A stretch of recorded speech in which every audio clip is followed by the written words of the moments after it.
Sinyal adalah segala fenomena yang dapat diukur dan diplot terhadap sekurangnya satu variabel bebas. Sinar matahari yang intensitasnya dapat diplot terhadap waktu atau temperatur jalanan yang dapat diplot terhadap posisi merupakan dua contoh sinyal. Secara umum sinyal dapat dibagi menjadi dua, yaitu sinyal diskrit yang hanya memiliki nilai pada titik-titik tertentu seperti pendapatan bulanan seseorang, dan sinyal kontinu yang selalu memiliki nilai seperti kecepatan angin yang selalu ada nilainya pada setiap waktu.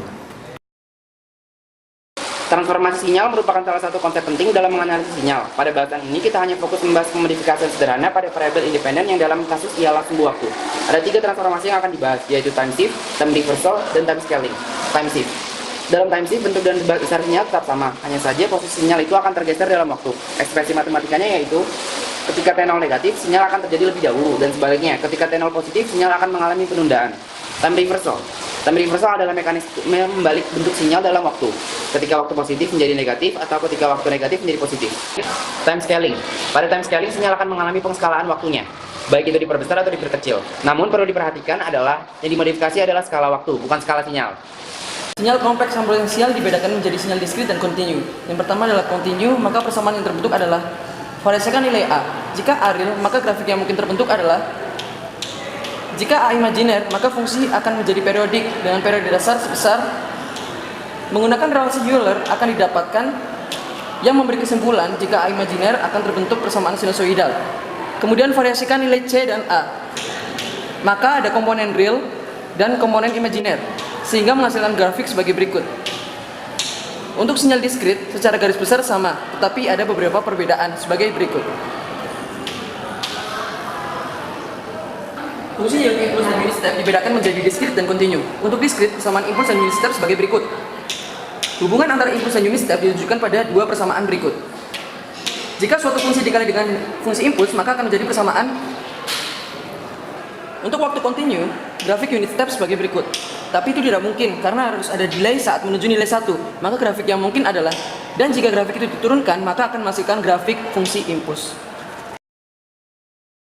Kali ini kita akan meninjau salah satu metode dalam pengolahan sinyal, yaitu konvolusi. Konvolusi merupakan pengombinasian antara input dan output dari suatu sistem untuk mendapatkan respon dari sistem tersebut, yang nantinya dapat digunakan untuk menentukan karakter sistem tersebut. Konvolusi terbagi menjadi dua jenis, yaitu saat sinyal waktu diskrit dan saat sinyal waktu kontinu. Berdasarkan sifat sistem linear time invariant, jika kita dapat merepresentasikan input berdasarkan time delay dan weighted impulse signals, begitu pula dengan outputnya. Untuk sinyal diskrit, kita dapat merepresentasikan melalui penjumlahan dari tiap impuls yang tertunda dengan menggunakan persamaan berikut. Sehingga sesuai dengan sifat sistem LTI yaitu linear, maka output juga dapat direpresentasikan dengan ilustrasi pada gambar berikut. Sedangkan untuk sinyal kontinu, kita dapat merepresentasikannya melalui pendekatan bahwa sinyal tersebut terdiri dari satuan impuls-impuls yang tergeser, yang kemudian disuperposisikan dengan persamaan. Maka kita dapat mereprediksikan sinyal output dari sistem diskrit berdasarkan nilai input dan respon dari sistem yang sedang ditinjau dengan menggunakan persamaan berikut. Ilustrasi seperti gambar berikut. Secara umum, bentuk persamaan konvolusi adalah kegunaan dari konvolusi adalah untuk mendapatkan respon dari sistem untuk mengetahui karakteristik dari sistem tersebut, sehingga output dapat diprediksi untuk masukan selanjutnya.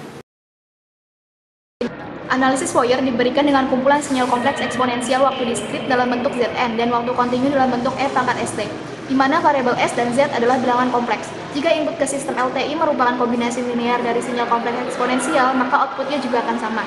Untuk sinyal kontinu, input, output. Untuk sinyal diskrit, input, output. Berikutnya, sinyal periodik kompleks eksponensial. Terdapat kumpulan sinyal kompleks eksponensial yang terhubung harmonik dengan sinyal pada persamaan 3.19, yaitu tiap sinyal ini memiliki sebuah frekuensi fundamental yang merupakan kelipatan dari omega 0, dan oleh sebab itu masing-masing periodik dengan periode T. Maka sebuah kombinasi linear dari sinyal kompleks eksponensial yang terhubung harmonik dengan bentuk. Asumsikan bahwa sebuah sinyal periodik dapat direpresentasikan dengan deret dari persamaan.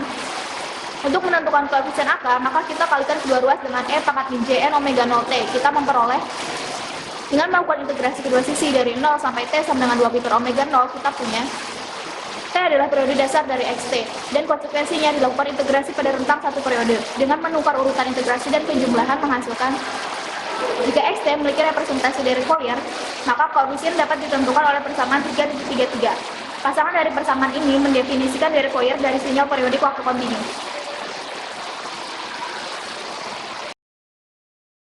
Menurut Fourier, sinyal aperiodik dapat dibuat seolah-olah menjadi sinyal periodik dengan nilai periode mendekati T hingga. Berikut contoh grafik dari kedua jenis sinyal. Xt yang merupakan sinyal aperiodik dapat didekati dengan X bar T yang merupakan sinyal periodik. Periode untuk X bar T adalah T dengan menggunakan deret Fourier, dapat dicari koefisien Fourier-nya dari bentuk umum sinyal periodik, yang akan ekivalen untuk Xt dengan menganggap periodenya T hingga. Dengan menggunakan persamaan berikut, maka persamaan dapat ditulis kembali menjadi persamaan tersebut dapat disubstitusikan ke persamaan umum sehingga karena T mendekati T hingga, maka X bar T mendekati Xt dan omega 0 mendekati 0. Pada saat omega 0 mendekati 0, sumasi akan menjadi integral. Persamaan ini menyatakan sinyal aperiodik dalam domain frekuensi. Dan persamaan ini merupakan representasi fungsi domain frekuensi dalam domain waktu. Keduanya merupakan pasangan transformasi Fourier untuk sinyal aperiodik. Untuk menganalisa respon dari sinyal aperiodik dibutuhkan konvolusi dan multiplikasi. Mari kita bahas konvolusi. Mengingat kembali perumusan konvolusi dalam domain waktu. Respon domain frekuensi sinyal pun terdiri dari integrasi respon domain waktunya. Sehingga bisa kita substitusikan persamaan dalam kurung siku diturunkan berdasarkan sifat time shift. Karena persamaan dalam kurung siku merupakan respon sinyal yang terdiri dari konvolusi impuls-impuls. Didapat persamaan di atas merupakan hasil akhir dari respon sinyal aperiodik dalam domain frekuensi yang merupakan perkalian antara dua fungsi domain frekuensi. Sifatnya analog dengan konvolusi domain waktu.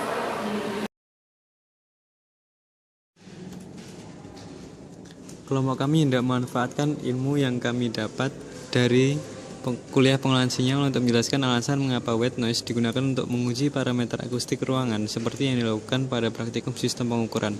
Terkait dengan keistimewaan white noise dalam domain frekuensi dan waktu, kami menganalisis keuntungan digunakannya white noise dalam pengujian parameter akustik ruangan.